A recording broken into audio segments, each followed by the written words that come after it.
All right. Today's episode, we're going to be doing some upgrades on an Appalachian Top Deck 3 trailer. We're going to do a little winch addition. We're going to add some backup lights. And if we get time, we're going to put the backup camera on there. We've already got one vehicle loaded, waiting on the other one to show up. So we're just going to do a few upgrades while we wait. And yes, as you can see, the trailer does fill up the garage. So either need a bigger garage or a shorter trailer. One or the other. And yeah, the spare tire, that's a bad placement. That thing, when it is there, that is all you see in the mirror. You can't see this side of the trailer going down the road. So we're going to have to find a new place for that to live. That's not going to make the trip there. All right, let's get on the winch. Okay, now we're going to continue on with our trailer upgrades for the Appalachian trailer. We have our winch made of 100% genuine Chinesium. But we did go for the winch that's supposedly waterproof. We'll find out. And the synthetic rope instead of the cable, because I figured if it's going to be outside, I don't want the cable rusting. All right, first thing I did was installed the roller fairlead. Well, this one isn't actually a roller, it's just a rope fairlead. Aligns the rope to the winch, keeps it from rubbing on these jagged edges. Appalachian already had this plate cut out for me. All I had to do was drill the 2 holes. And if you can see through here, if it'll focus, there is a roller already installed on the top of the trailer for the rope to go out there. Okay, now, next, mount Chinesium winch, which I got to drill 4 holes in the plate. They should be on a 10-inch by 4.5-inch square. Now we get to drill. Okay, so we're up on top of the trailer now. And we've got our tape lines laid out. The fairlead, we already had that installed. We laid out our tape lines. And I made sure that it was square. Went off the center.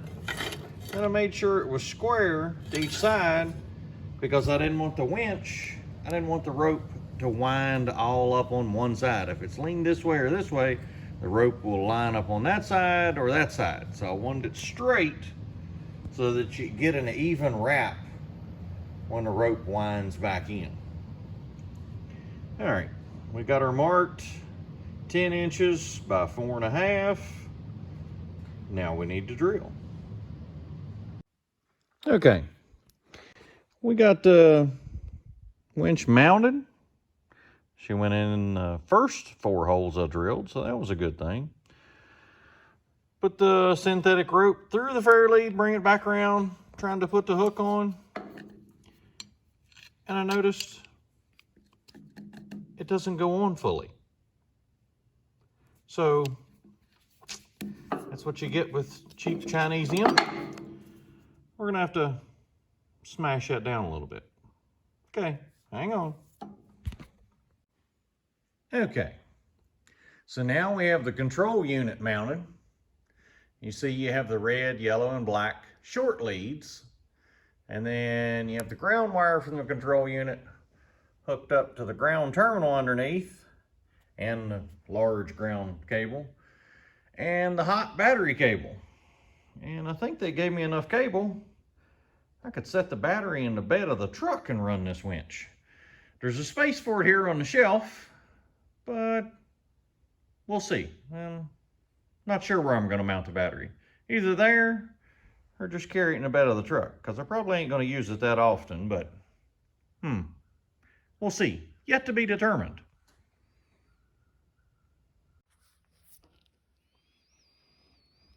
Okay, we're going to move on to the trailer wiring itself. And you can see this cord, Sealco, CA75, 6/14 gauge, made in the USA. I'm happy about that, but I am not happy about the 614. In case you don't read wire conductor coding, that means there's 6 conductors, 6 wires inside this cable, and they're 14 gauge wire. That's not the bad part. The bad part is that's a 7-pin plug. So that means there's a wire missing. Well, the wire missing is the backup lights. From the factory, I called Appalachian, talked to them. And if you do need parts for your Appalachian, please call Kristen in Spare Parts. She was very, very helpful. She says if you want backup lights on your Appalachian trailer, they use a whole different connector. Hence, new cord. Same plug, just new one. It's all molded. Go all the way up, and it mounts to a nice little box right here. All ring terminals, everything. And then it even has a handy little label. Color code that shows you what everything is. But it doesn't match the harness colors that are in the trailer. And as you see, they go through the body all the way through. So instead of rewiring the entire trailer, which I really like this feature, they have the little box here for your breakaway kit for the brakes that actually recharges that battery when you plug it into the truck. So I'm going to leave that feature. I'm going to cut this off and splice it into that box. So, yeah, something like that. Stay tuned. Okay, we got all our wiring buttoned up, cleaned up, and you can see it's the new pigtails installed. And then we added wiring going down for our work lights, and I added a switch. Now what the switch is for is, if you look at my crude little drawing here, you have the actual work light itself, and then you have a switch, and you have the 12-volt hot that's coming through the plug from the truck, and you have your reverse lights. If you leave the switch like this, when you put the truck in reverse, your backup lights come on, all 4 lights on the trailer will come on. Well, if you're also parked somewhere just loading at nighttime, you can flip this switch. All 4 work lights will come on, and you can use them as load lights when you have it plugged into the truck. So that'll save me a little bit of effort at nighttime. And you see, what we have left is just to connect the wiring on the lights themselves. And you see we've got wires strung down the trailer. It's got to connect underneath.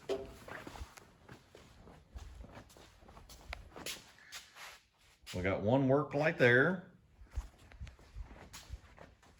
one there. You see the other one way up front. Then the only thing left is our backup camera. And it's wireless, and we're gonna hope it works at that distance all the way up to the truck. We're gonna find out. Thank you, Lord. Thank you for today.